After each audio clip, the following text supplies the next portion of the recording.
انسان جو کام بھی شریعت و سنت کے خلاف کرتا ہے اس کو گناہ کہتے ہیں. اس گناہ سے توبہ کرنا لازم ہوتا ہے. ارشاد باری تعالی ہے وَتُوبُوا إِلَى اللَّهِ جَمِيعًا أَيُّهَا الْمُؤْمِنُونَ لَعَلَّكُمْ تُفْلِحُونَ. اور اے ایمان والو تم سب کے سب اللہ کے سامنے توبہ کرو تاکہ تم فلاح پا جاؤ.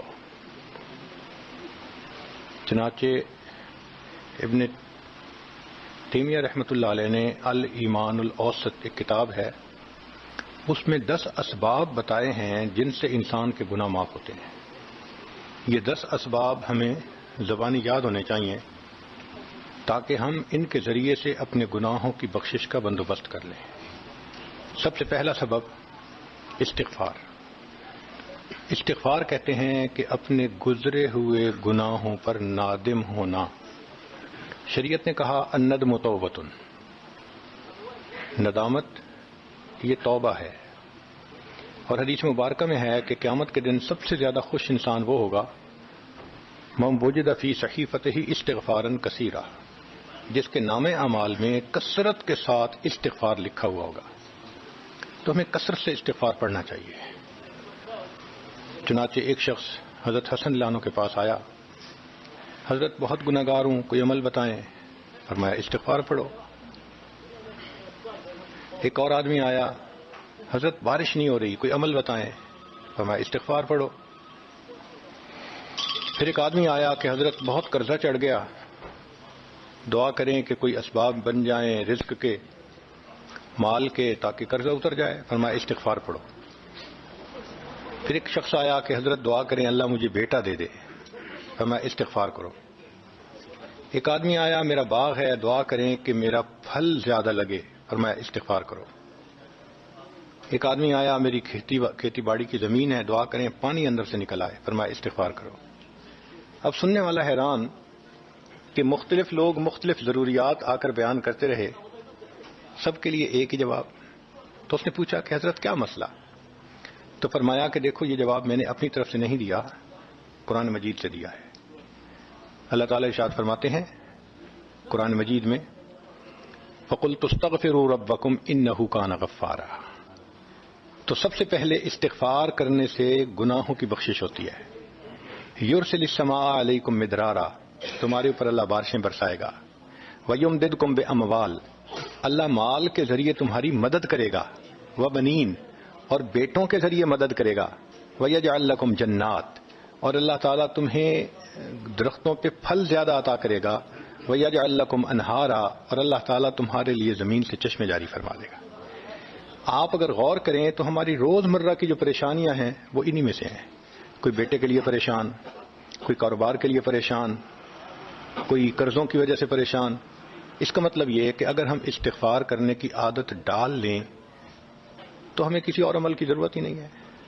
اور یہ عمل قرآن مجید میں بتایا گیا ہے، یہ پروردگار عالم کا کلام ہے. ہم استغفار کم کرتے ہیں، کم از کم 100 مرتبہ صبح اور شام استغفار کا کرنا معمول بنا لینا چاہیے. آپ لوگ ڈرائیو کرتے ہیں اپنے دفتر جاتے ہوئے تو راستے میں جو آدھا گھنٹہ لگتا ہے اس میں کیا کرنا ہوتا ہے؟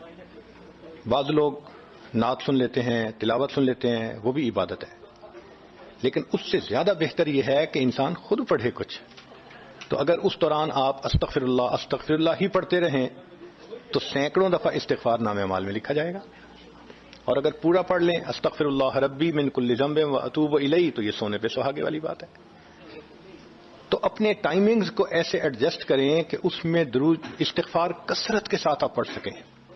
کیونکہ حدیث پاک میں یہ فرمانا کہ قیامت کے دن وہ بندہ بہت خوش ہوگا جس کے نام اعمال میں استغفار زیادہ ہوگا. دوسرا سبب ہے توبہ. توبہ اور استغفار بہت قریب ہیں، ان میں لائن آف ڈیمارکیشن ڈالنا تھوڑا ڈیفیکلٹ ہے. مگر علماء نے لکھا ہے کہ استغفار پچھلے گناہوں پہ ریپینٹنس کو کہتے ہیں، اور توبہ آئندہ گناہوں کو کمٹ نہ کرنا، اس کی کمٹمنٹ کرنا، عزم کرنا، اس کو کہتے ہیں. توبہ عزم جازم، ایک عہد کرنا کہ میں نے آج کے بعد گناہ نہیں کرنا، یہ توبہ کہلاتا ہے. تو گویا توبہ کا تعلق آئندہ گناہ نہ کرنا، استغفار کا تعلق پاسٹ کے ساتھ ہے کہ میں نے جو کیا برا کیا، اللہ بس میری غلطی کو پلیز معاف کر دیں. اس کو استغفار کہتے ہیں. اور یہ استغفار کا حکم اللہ رب العزت نے اپنے حبیب صلی اللہ علیہ وسلم کو دیا.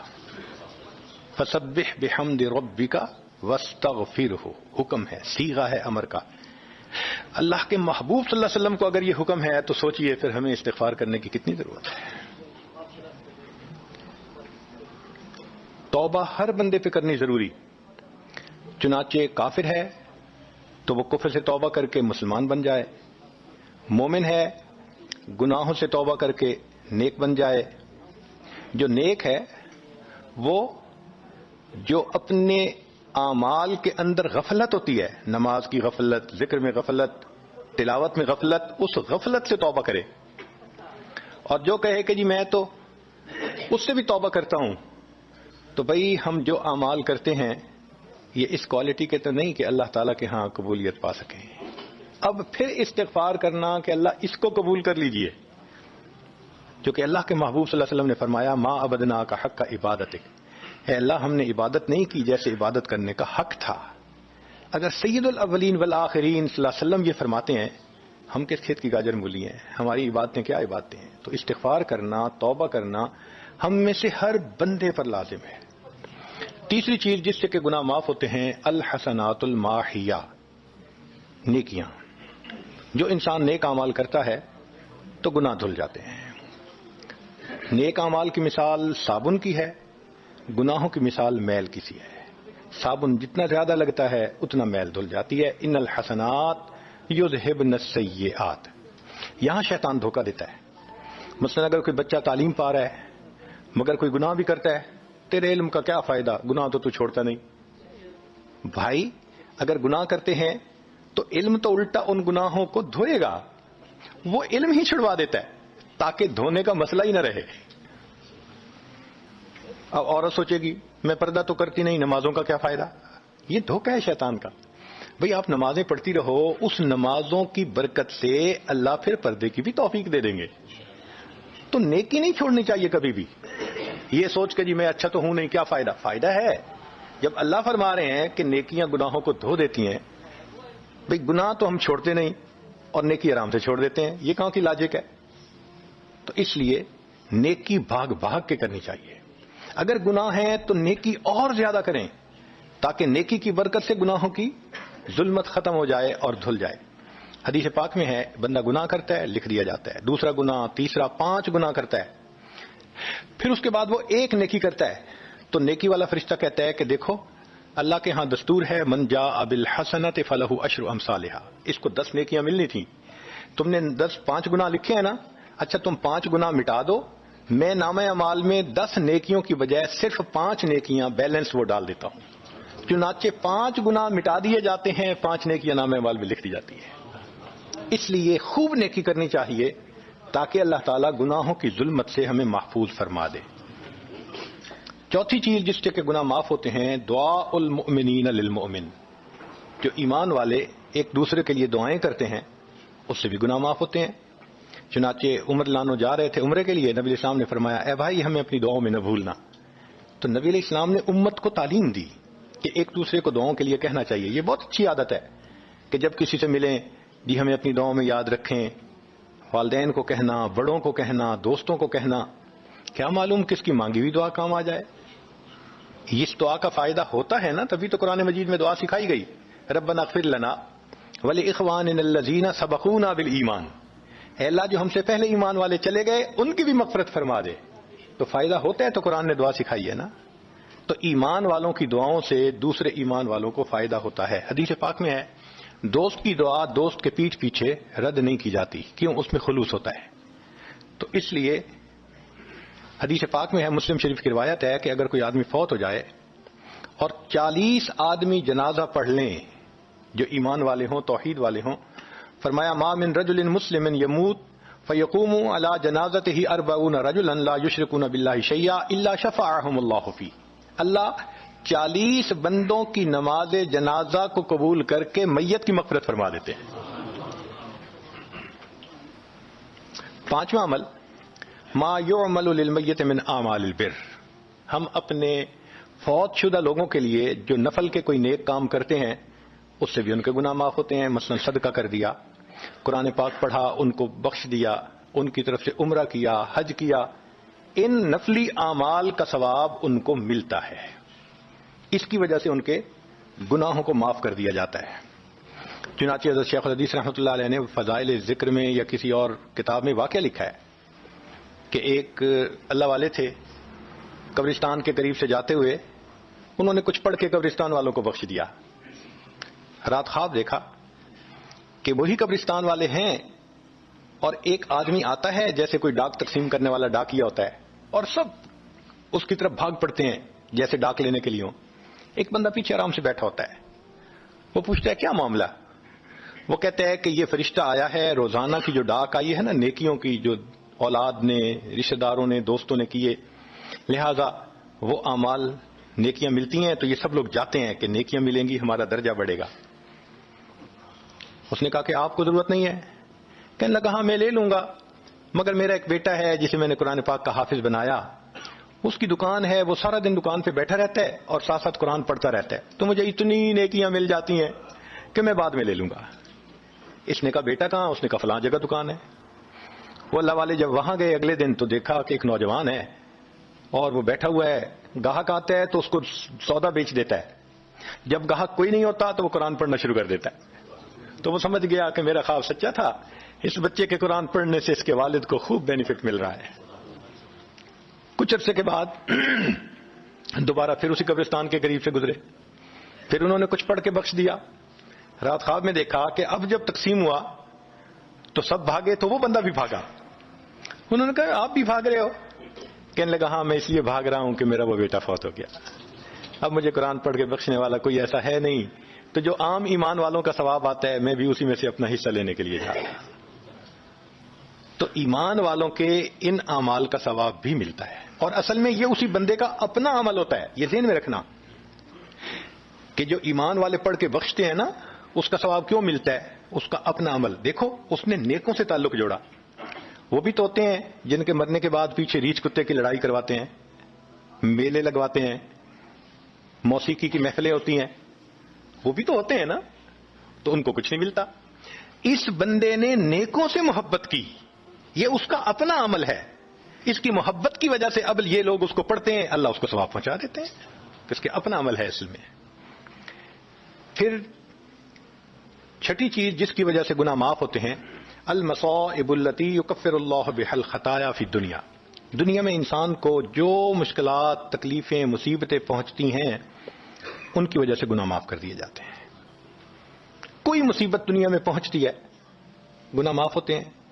چنانچہ نبی علیہ السلام تشریف فرما تھے، چراغ بجھ گیا، نبی السلام نے فرمایا انا للہ و انا الیہ راجعون. ام المؤمنین عائشہ صدیقہ نے پوچھا اللہ کے حبیب صلی اللہ علیہ وسلم یہ تو پڑھتے ہیں جب کوئی آدمی فوت ہو جاتا ہے.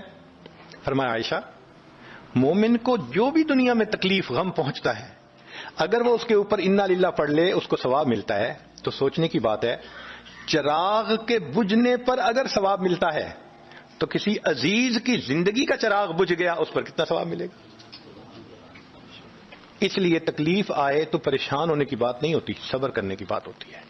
انسان بے صبری کے ذریعے خواہ مخواہ اس تکلیف پر ملنے والے ثواب سے اپنے آپ کو محروم کر دیتا ہے. بے صبری سے تکلیف ختم نہیں ہوتی، ثواب ملنا بند ہو جاتا ہے. تو بے صبری کا کیا فائدہ؟ اور ہو سکتا ہے کہ یہ مصیبت جو آئی یہ بندے نے خود مانگی ہو. یہ بھی عجیب بات ہے. آپ کہیں گے جی کوئی بندہ مصیبت تو نہیں مانگتا. ہاں ہو سکتا ہے مانگی ہو. کیسے؟ کہ دعا مانگی اللہ مجھے قیامت کے دن میرے محبوب صلی اللہ علیہ وسلم کے ہاتھوں حوض کوثر کا جام عطا کر دینا. اللہ نے دعا قبول کر لی، عمل تو ہے نہیں کہ یہ نعمت نصیب ہو. تو اب کیسے ملے گا؟ اللہ تعالیٰ بیماری، مصیبت، پریشانی کچھ اس کے اوپر بھیج دیتے ہیں. اگر یہ بندہ اس پر صبر کر لیتا ہے اس کو بہانہ بنا کر اللہ اس کو وہ نعمت عطا فرما دیتے ہیں. چنانچہ ایک بزرگ تھے، 70s میں تھے، بیوی بھی اسی طرح بہت نیک تھی. بیوی نے کہا کہ میرا بڑا دل چاہتا ہے کہ نبی علیہ الصلوۃ والسلام کا دیدار نصیب ہو.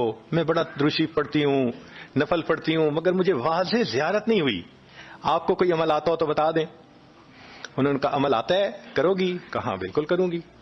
کہنے لگے اچھا جمعہ کا دن آ رہا ہے، خوب نہا دھو کے وہ جو دلہن والے کپڑے تھے نا تمہارے کناری والے گوٹے، وہ پہننا اور میک اپ کرنا، خوشبو لگانا، اور میں بس جمعہ پڑھ کے آؤں گا تو پھر ٹھیک ہے۔ اس نے کہا بہت اچھا۔ وہ اللہ کی بندی نہائی دھوئی دلہن کی طرح خوب تیار ہوئی، کپڑے دلہن والے پہنے۔ ان بزرگوں نے جمعہ کی نماز پڑھی تو ساتھ بھائی کا گھر تھا اس کی، یعنی ان کی بیوی کا، تو بیوی کے بھائی کے گھر چلے گئے، اس کو جا کے کہا میری عمر دیکھو اور آ کے اپنی بیوی بہن کی حالت دیکھو۔ اس نے کہا کیا مسئلہ؟ وہ ساتھ آ گیا، اور جب گھر آ کے اس نے دیکھا تو بیوی تو دلہن بنی بیٹھی ہے۔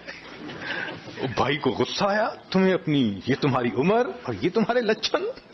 اس نے تو ڈانٹا اور وہ بیچاری روئی، اس کا دل ٹوٹا، رو رو کے حال برا، سو گئی۔ اللہ کی شان کہ اس نیند میں اس کو نبی علیہ السلام کی زیارت نصیب ہو گئی۔ اب وہ اٹھی تو وہ خوش بھی ہے اور پریشان بھی ہے، خوش اس بات پہ کہ زیارت ہو گئی، اور پریشان اس بات پہ کہ میاں نے کیا کیا، خود کہا دلہن بنو اور خود بھائی سے مجھے ڈانٹ پڑوا دی۔ تو پھر اس نے پوچھا کہ آپ نے ایسا کیوں کیا؟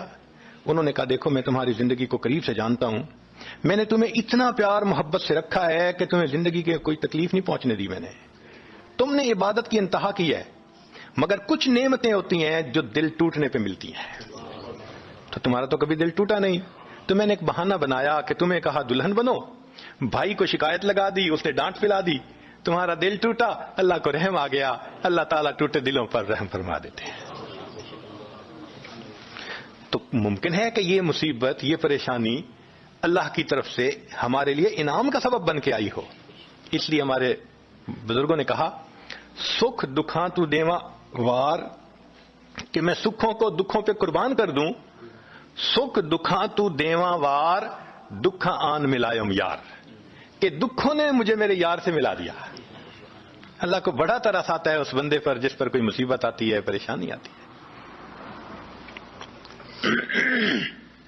پھر ساتویں چیز جس سے کہ گناہ معاف ہوتے ہیں، ما یحصل فی القبر من الفتنۃ والزغطۃ والروع، قبر کے اندر انسان جب جائے گا تو اس کو وہاں پر زغط قبر پیش آئے گا، قبر دباتی ہے، اس قبر کے دبانے سے بھی گناہ معاف ہوتے ہیں، اور یہ زغط قبر ہر کسی کو پیش آئے گا۔ سعد لانو ایک صحابی ہیں، نبی علیہ السلام نے ان کا جنازہ پڑھایا اور اللہ کے محبوب صلی اللہ علیہ وسلم پنجوں کے بل چلنے لگے، تو صحابی نے پوچھا اے اللہ کے حبیب صلی اللہ علیہ وسلم آپ ایسے چل رہے ہیں؟ فرمایا سعد کی نماز جنازہ میں شرکت کے لیے اتنے فرشتے آسمان سے اتر آئے، مجھے پاؤں رکھنے کی جگہ نہیں مل رہی۔ یہ پھر حدیث پاک میں آتا ہے کہ نبی علیہ السلام نے فرمایا سعد کی وفات پر اللہ کا عرش بھی 3 دن تک روتا رہا۔ جن کی وفات پہ اللہ کا عرش روئے، اللہ کے فرشتے جنازے میں اتریں، کیسے اللہ کے مقبول بندے ہوں گے؟ پھر نبی علیہ السلام نے فرمایا سعد کو بھی زغط قبر پیش آیا۔ تو اس کا مطلب یہ ہے کہ یہ زغط قبر تو پیش آنا ہی ہے، ہر کسی کو آنا ہے، کوئی بھی ہو۔ اب یہ عجیب سی بات ہے، مگر اس کو سمجھیں کہ کیوں پیش آنا ہے۔ آپ اگر کسی ریسٹورنٹ پہ جائیں اور جا کے سویٹ ڈش کھائیں یا کباب کھائیں تو بل پے کرنا پڑتا ہے نا، گروسری سٹور سے جا کے کوئی چیز لائیں بل پے کرنا پڑتا ہے نا، ہر چیز کا بل ہوتا ہے نا۔ اس دنیا میں انسان جو مزے لیتا ہے بھلے جائز صحیح، ان کی بھی ایک کاسٹ ہے اور وہ اسے پے کرنی پڑے گی، اور وہ کاسٹ زغط قبر سے پے ہوگی۔ اس لیے جس کی زندگی غربت میں گزری ہوگی اس کا زغط قبر بہت کم ہوگا، اور جس نے عیش آرام مزے سہولت انجوائے کیا کاسٹ تو دینی پڑے گی نا وہاں جا کے۔ تو زغط قبر تو پیش آنا ہے۔ ہمارے والد صاحب بچپن میں دیکھتا تھا میں کہ بہت اچھا سالن بنا ہوتا تھا نا، تو اکثر وہ گلاس پانی کا اٹھاتے تھے اور ایک گھونٹ پانی ڈال دیتے تھے۔ مجھے سمجھ نہیں آتی تھی یہ کیا کرتے ہیں، میں اکثر ان سے پوچھتا تھا ابو آپ ایسے کیوں کرتے ہیں، نہیں بتاتے تھے۔ جب ان کی وفات ہوئی تو بعد میں والدہ صاحبہ نے کہا کہ اصل میں وہ یہ کہا کرتے تھے کہ نفس میرا دشمن ہے، میں اس نفس کو لذتیں کیوں دوں۔ وہ لذیذ کھانے کے اوپر بھی ایک گھونٹ پانی ڈال کے اس کو کم مزے والا بنا لیا کرتے تھے، جائز لذتوں کو بھی کم کر لیتے تھے۔ ہمارا کیا حال ہوگا جو ناجائز لذتوں کے پیچھے بھاگتے پھرتے ہیں۔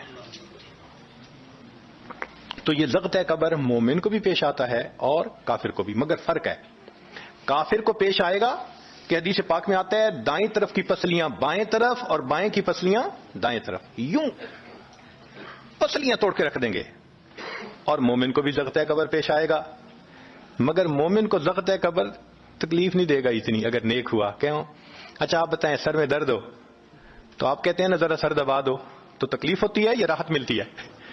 سر دبانے سے راحت ملتی ہے۔ جس طرح سر درد میں کوئی دبائے سر کو راحت ملتی ہے، ایسے ہی مومن کو ضغط قبر تو پیش آئے گا مگر مومن کے لیے راحت کا سبب ہوگا۔ 8ویں چیز جس سے کہ گناہ معاف ہوں گے، احوال یوم القیامت وکربھا وشدائدھا، قیامت کے دن جو انسان کو ایک وحشت کی کیفیت ہوگی، ہول کی کیفیت ہوگی، خوف ڈر کی کیفیت ہوگی۔ اللہ اکبر۔ امام غزالی رحمۃ اللہ علیہ نے تفصیل لکھی ہے کہ سارے لوگ کھڑے ہوں گے اور سورج بہت قریب ہوگا، پسینے میں شرابور ہوں گے۔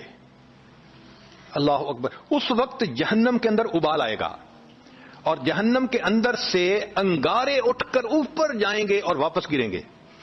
فرماتے ہیں اس وقت انبیاء میں سے کوئی نبی بھی ایسا نہیں ہوگا جس کو یہ ڈر نہ ہو کہ کہیں انگارے میرے اوپر نہ آ جائیں۔ اگر انبیاء بھی تھرا رہے ہوں گے، ہمارا اس دن کیا حال ہوگا؟ تو قیامت کے دن کی دہشت اور وحشت کوئی چھوٹی چیز نہیں ہے، مگر اس سے بھی اللہ تعالیٰ ایمان والوں کے گناہوں کو معاف فرما دیں گے۔ پھر نویں چیز جس سے کہ گناہ معاف ہوں گے، شفاعت النبی صلی اللہ علیہ وسلم فی اہل الذنوب یوم القیامہ، قیامت کے دن اللہ کے پیارے حبیب صلی اللہ علیہ وسلم جو اپنی امت کے لیے شفاعت فرمائیں گے، اللہ اس پر بھی امتیوں کے گناہوں کو معاف فرما دیں گے۔ نبی اسلام نے ارشاد فرمایا کہ اللہ رب العزت نے ہر نبی علیہ السلام کو ایک ایسی دعا مانگنے کا اختیار دیا کہ جیسی دعا مانگی جائے گی منوان قبول ہو جائے گی۔ تو انبیاء نے دعائیں مانگی، تو صحابی نے پوچھا اے اللہ کے حبیب صلی اللہ علیہ وسلم آپ کو بھی اختیار دیا گیا؟ فرمایا مجھے بھی اختیار دیا گیا۔ اے اللہ کے حبیب صلی اللہ علیہ وسلم آپ نے کیا دعا مانگی؟ فرمایا میں نے کوئی دعا نہیں مانگی، میں نے اس کو ذخیرہ رکھ لیا، قیامت کے دن جب میری گنہگار امت کا حساب ہوگا اس وقت میں وہ دعا مانگوں گا، امت کو لے کے جنت میں جاؤں گا۔ اللہ کے محبوب صلی اللہ علیہ وسلم کو امت سے کتنا پیار تھا۔ کوئی ماں اولاد کے لیے 23 سال نہیں روتی، جوان بیٹا فوت ہو 2-4 مہینے رو کے پھر نارمل لائف ہو جاتی ہے۔ کوئی باپ اولاد کے لیے 23 سال نہیں روتا۔ اللہ کے پیارے حبیب صلی اللہ علیہ وسلم امت کے لیے 23 سال آنسو بہاتے، رب امتی رب امتی رب امتی دعا مانگتے تھے، لمبے سجدے۔ ام المومنین عائشہ صدیقہ عنہا فرماتی ہیں کہ محبوب صلی اللہ علیہ وسلم کے آنسو جو مصلی پہ گرتے تھے، مجھے لگتا تھا کہ بارش کے قطرے زمین کے اوپر گر رہے ہیں، ایسے آواز محسوس ہوتی تھی، اور اتنا لمبا سجدہ ہوتا تھا کہ کبھی کبھی میں اٹھ کے محبوب صلی اللہ علیہ وسلم کے پاؤں کے انگوٹھے کو ٹچ کرتی تھی کہ ابھی جان تو سلامت ہے نا، تب مجھے احساس ہوتا تھا نہیں ابھی تک زندہ ہے، سجدہ لمبا ہو گیا، اتنا لمبا سجدہ۔ کس کے لیے؟ اللہ امت کو گناہوں کو معاف فرما دے، امت کے گناہوں کو معاف۔ چنانچہ جب نبی علیہ الصلوۃ والسلام پر آخری یعنی مرض آئی، بیماری کی کیفیت آئی، تو اللہ کے حبیب صلی اللہ علیہ وسلم کو بخار بہت تیز ہو گیا تھا، اور جو مسجد میں آخری مرتبہ لائے تھے تو 2 آدمی تھے، ایک ادھر تھا ایک ادھر تھا، اور اللہ کے حبیب صلی اللہ علیہ وسلم نے ان کا سہارا لیا تھا اور بہت مشکل سے چل کے تشریف لائے تھے۔ یہ آخری نماز تھی، پھر واپس تشریف لے گئے، بخار اور تیز ہو گیا۔ سیدہ عائشہ صدیقہ عنہا فرماتی ہیں کہ میں نے اوپر کپڑا سا ڈال دیا، کپڑے کے اوپر سے مجھے گرمی محسوس ہو رہی تھی، میں نے پانی کا ایک پیالہ پیش کیا، اللہ کے حبیب صلی اللہ علیہ وسلم پانی کے پیالے میں ہاتھ مبارک ڈالتے تھے اور اپنے چہرے پہ لے رہے تھے، اور جسم تھا کہ جیسے کوئی گرم چیز میں سے گرمی نکل رہی ہوتی ہے، اس طرح وہ بخار سے دہک رہا تھا۔ فرماتی ہیں کہ مجھے محسوس ہوا کہ یہ تو بہت تیز بخار ہے، کبھی ایسا نہیں دیکھا۔ تو میں نے پوچھا اے اللہ کے حبیب صلی اللہ علیہ وسلم بخار ایسا تو کبھی نہیں دیکھا، اتنا زیادہ تیز، اتنا زیادہ تیز۔ نبی علیہ السلام نے فرمایا عائشہ، مومن کو سکرات موت کے وقت جو تکلیف ہوتی ہے اس پر بھی اس کے گناہ معاف ہوتے ہیں۔ میں نے اللہ سے یہ دعا مانگی تھی، اللہ جب میری سکرات کا وقت آئے تو مجھے تکلیف زیادہ دے دینا، اور اس کے بدلے اللہ میری امت کے گناہوں کو معاف فرما دینا۔ عائشہ یہ وہ سکرات ہے جس کی وجہ سے مجھے تکلیف بہت ہے، اللہ کے محبوب صلی اللہ علیہ وسلم کو اتنی تکلیف ہو رہی تھی. اتنے میں اطلاع ملی, دروازہ کھٹکھٹایا گیا, پوچھا کون؟ جواب ملا جبریل علیہ السلام اور اسرائیل علیہ السلام اجازت مانگتے ہیں آنے کی. نبی علیہ السلام نے فرمایا جبریل اندر آ جائیں. تو جبریل آئے. اے اللہ کے حبیب صلی اللہ علیہ وسلم, اللہ نے آپ کو یاد فرمایا ہے. نبی علیہ السلام نے فرمایا جبریل اللہ تعالیٰ سے پوچھ کے یہ پہلے بتاؤ میرے بعد میری امت کا کیا حال ہوگا, پہلے پوچھ کے بتاؤ. جبریل علیہ السلام نے اللہ تعالیٰ سے پوچھا. رب کریم نے کہا, فرمایا میرے محبوب سے جا کر کہہ دو اے محبوب آپ کے بعد آپ کی امت کو تنہا نہیں چھوڑیں گے. جب نبی علیہ السلام کو تسلی ہو گئی, محبوب نے فرمایا اچھا ملک الموت کو بھی اندر آنے دو. اللہ کے محبوب صلی اللہ علیہ وسلم کو امت سے ایسی محبت تھی. اللہ اکبر. چنانچہ حدیث پاک میں ہے کہ نبی علیہ السلام نے فرمایا خیرت بین ان یدخل نصف امتی الجنہ و بین شفاعہ. اللہ رب العزت نے مجھے چوائس دیا, اختیار دیا کہ اے میرے حبیب صلی اللہ علیہ وسلم آپ چاہیں تو آپ کی آدھی امت کو بلا حساب جنت بھیج دیں گے, اور آپ چاہیں تو جن کی آپ شفاعت کریں ان کو بھیجیں گے. نبی علیہ السلام فرماتے ہیں فاخترت الشفاعہ, میں نے شفاعت کو چن لیا, لأنہا اعم و اکثر, اس لیے کہ میری شفاعت پر آدھی سے زیادہ امت کے لوگ جنت میں چلے جائیں گے. اللہ اکبر. پوچھنے والے نے پوچھا اے اللہ کے حبیب صلی اللہ علیہ وسلم اترونہا للمتقین, کیا آپ کی شفاعت نیکوں کے لیے ہوگی؟ فرمایا لا ولکنہا للمذنبین الخطائین المتلوثین, نہیں میری شفاعت میرے امت کے گناہ گاروں کے لیے ہوگی. اللہ کے حبیب صلی اللہ علیہ وسلم کی شفاعت کا نصیب ہو جانا یہ بھی گناہوں کی بخشش کا سبب ہے. مگر شفاعت کس کو نصیب ہوگی اس کی بھی تفصیل سن لیجئے. کچھ لوگ ہوتے ہیں سنت کو دیکھتے ہیں ان کا دل خوش ہو جاتا ہے, وہ سنت رکھنے والے کو انکریج کرتے ہیں, اس کو مورل سپورٹ دیتے ہیں, نہیں نہیں تم نے اچھا کیا. اور کچھ وہ ہوتے ہیں کہ جو دیکھتے ہیں چہرے پہ سنت سجی, کیا ملا بن گئے, کیا تم نے چہرے پہ کر لیا. علماء نے لکھا جس نے سنت کو دیکھ کر ناگواری کا اظہار کیا اس نے اپنے آپ کو شفاعت سے محروم کر لیا. یہ نہیں ہے کہ ہم سنت کا مذاق بناتے پھریں اور ہمیں شفاعت نصیب ہوگی, نہیں. احترام ہو دل میں سنت کا. نبی علیہ الصلوۃ والسلام کی ایک ایک سنت پہ قربان ہو انسان. جب یوں محبت ہوگی تو پھر نبی علیہ الصلوۃ والسلام کی شفاعت بھی ان کے لیے ہوگی. 10واں سبب جس سے کہ گناہ معاف ہوں گے, رحمت اللہ و عفوہ و مغفرتہ بلا سبب من العباد.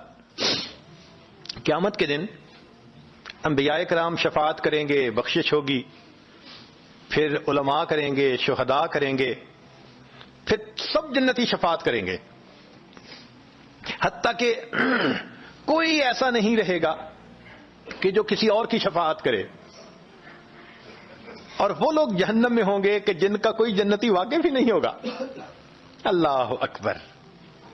سالوں وہ جہنم میں جلتے رہیں گے, جلتے رہیں گے.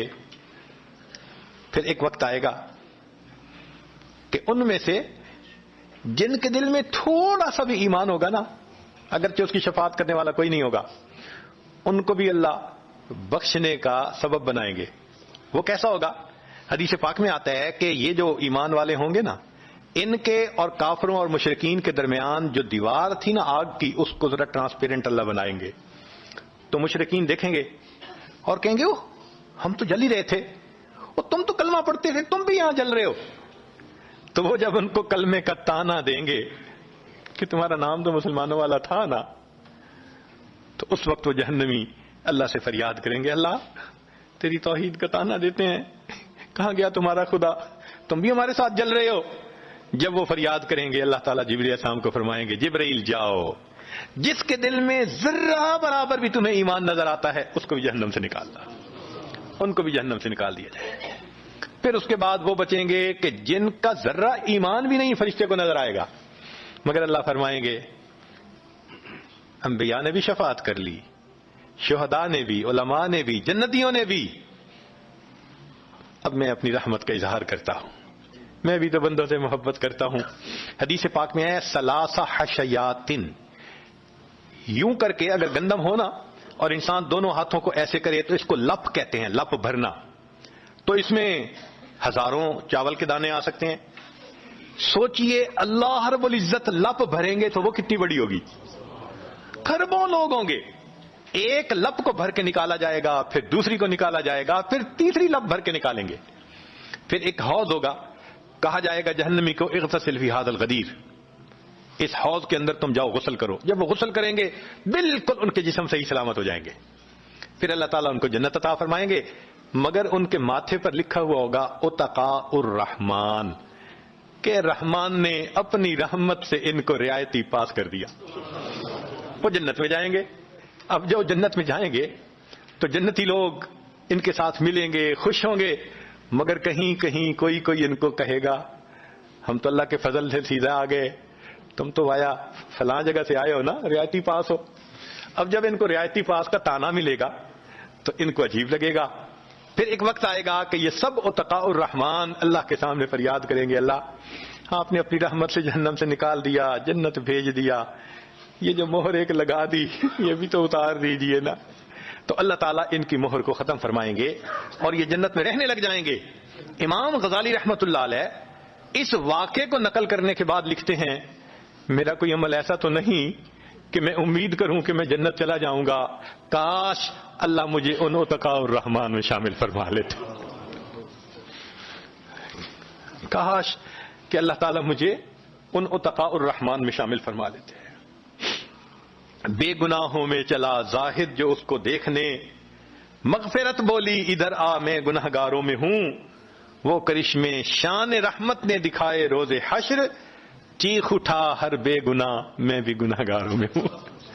اللہ اکبر. حضرت قاری طیب صاحب رحمۃ اللہ علیہ ایک کتاب میں لکھتے ہیں اتنا اللہ کی رحمت کا ظہور ہوگا، اتنا ظہور ہوگا اس دن، ایک ایسا وقت آئے گا کہ شیطان بھی سر اٹھا کر دیکھے گا، اسے بھی امید لگے گی شاید میری بھی مغفرت کر دی جائے.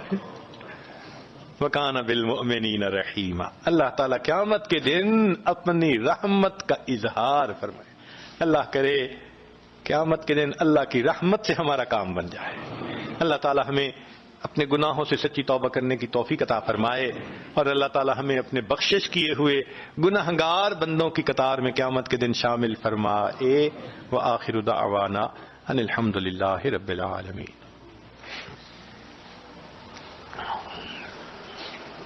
دعا سے پہلے یہ عاجز توبہ کے کچھ کلمات پڑھائے گا، سچے دل کے ساتھ پیچھے پیچھے پڑھتے جائیے. نیت کر لیجئے کہ ہم پچھلے گناہوں سے سچی پکی توبہ کر رہے ہیں، آئندہ نیکوکاری کی زندگی گزارنے کا دل میں ارادہ کر رہے ہیں. الحمدللہ وکفا وسلام علی عبادہ الذین اصطفی. اما بعد، یہ کلمات پڑھیے. بسم اللہ الرحمن الرحیم.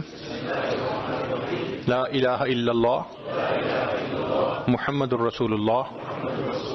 آمنت باللہ وملائکتہ وکتبہ ورسلہ والیوم الآخر والقدر خیرہ وشرہ من اللہ تعالی والبعث بعد الموت.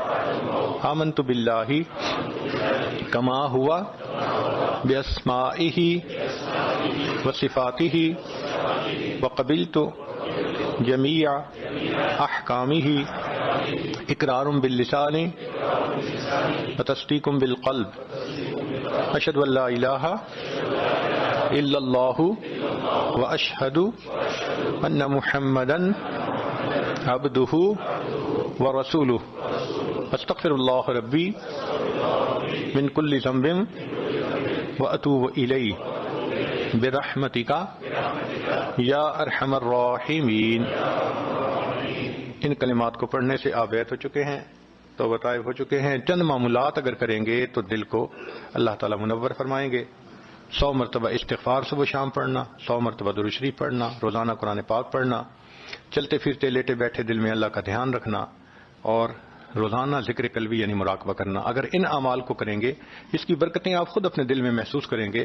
آپ کا آنکھ کا دیکھنا بدلے گا، زبان کا بولنا بدلے گا، پاؤں کا چلنا بدلے گا، دل دماغ کی سوچ بدلے گی، آپ کے اندر کا انسان بدلے گا، خود آپ کہیں گے. اللہ تعالیٰ عمل کی توفیق دے. ہم دعا سے پہلے تھوڑی دیر چند منٹ کے لیے مراقبہ کر لیتے ہیں. ذکر قلبی جہاں بیٹھے ہیں بس آنکھوں کو بند کر لیں، دل کی طرف دھیان کریں اور یہ سوچیں کہ اللہ کی رحمت آ رہی ہے، میرے دل میں سما رہی ہے، دل کی ظلمت اور سیاہی دور ہو رہی ہے، میرا دل اللہ اللہ اللہ کہہ رہا ہے.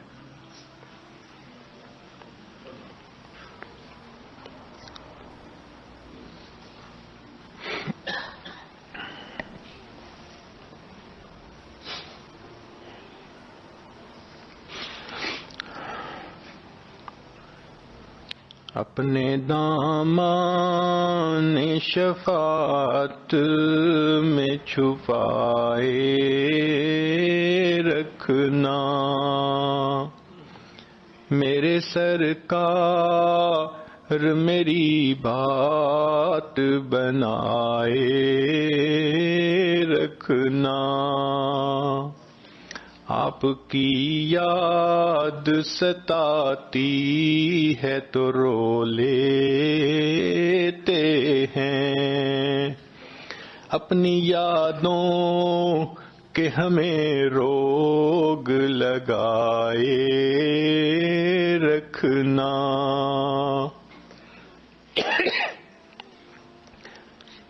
میں نے مانا کہ گناہگار ہوں پر آپ کا ہوں، میں نے مانا کہ گناہگار ہوں پر آپ کا ہوں، اس گناہگار سے سرکار نبھائے رکھنا، ذرہ خاک کو خورشید بنانے والے، ذرہ خاک کو خورشید بنانے والے، خاک ہوں میں مجھے قدموں سے لگائے رکھنا۔ اللہ اللہ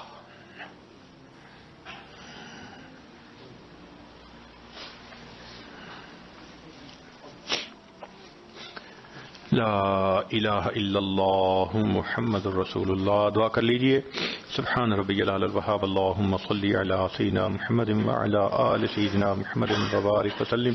اے کریم آقا، ہم آپ کے عاجز مسکین بندے ہیں، ہمارے گناہوں کو معاف فرما، خطاؤں سے درگزر فرما، عیبوں کی پردہ پوشی فرما۔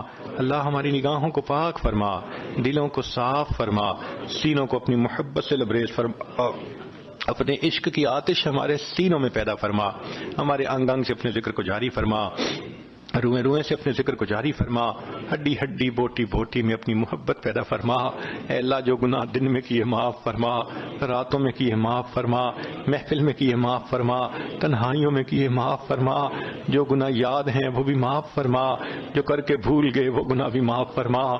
میرے مالک، ہمارے حال پر رحمت کی نظر فرما۔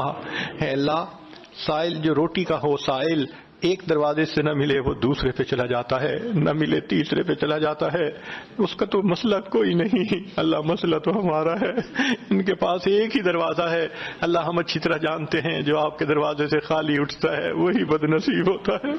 اللہ، اپنے دروازے سے خالی نہ اٹھائیے، اللہ خالی نہ اٹھائیے، جولیاں بھر دیجیے، مرادیں پوری کر دیجیے۔ آپ نے فرمایا وَأَمَّا السَّائِلَ فَلَا تَنْهَرْ، سوالی کو انکار نہ کرو۔ جب ہم کمزوروں کو حکم ہے ہم سوالی کو انکار نہ کریں، اے اللہ ہم بھی تو آپ کے در کے سوالی ہیں، اے مالک آپ بھی انکار نہ فرمائیے۔ اے اللہ، اس مجلس میں جتنے لوگ ہیں سب کی جھولیاں بھر دیجیے، نیک مرادیں پوری کر دیجیے، آنے والے وقت کو گزرے وقت سے بہتر فرما دیجیے، آنے والی زندگی کو گزری زندگی کا کفارہ بنا دیجیے۔ دور قریب سے جو لوگ بھی آئے ہیں، یہ مقامی یہاں کے مسجد میں نماز پڑھنے والے ہیں، اللہ سب کو اپنے مقبول بندوں میں شامل فرما لیجیے۔ اے اللہ، ہماری ان دعاؤں کو اپنی رحمت سے قبول فرما، ہمیں بار بار اپنے گھر کا دیدار عطا فرما، اپنے حبیب صلی اللہ علیہ وسلم کے در کی قبولیت والی بار بار حاضری نصیب فرما۔ پوری دنیا میں جہاں مسلمان پریشان ہیں، اللہ سب کی پریشانیوں کو دور فرما۔ ہمارے والدین، عزیز، اقارب، مشائخ جو فوت ہو چکے، اللہ ان کی مغفرت فرما، جن کی آپ نے مغفرت کر دی قرب کے اعلیٰ درجات عطا فرما، جنہوں نے دعاؤں کے لیے کہا، خط لکھے، فون کیے، ان کے ہم پر حقوق آتے ہیں یا جو ہم سے توقعات رکھتے ہیں، اللہ ان سب کو ان نیک دعاؤں میں شامل فرما۔ صلی اللہ تعالی علی حبیبہ سیدنا محمد وآلہ واصحابہ اجمعین برحمتک یا ارحم الراحمین۔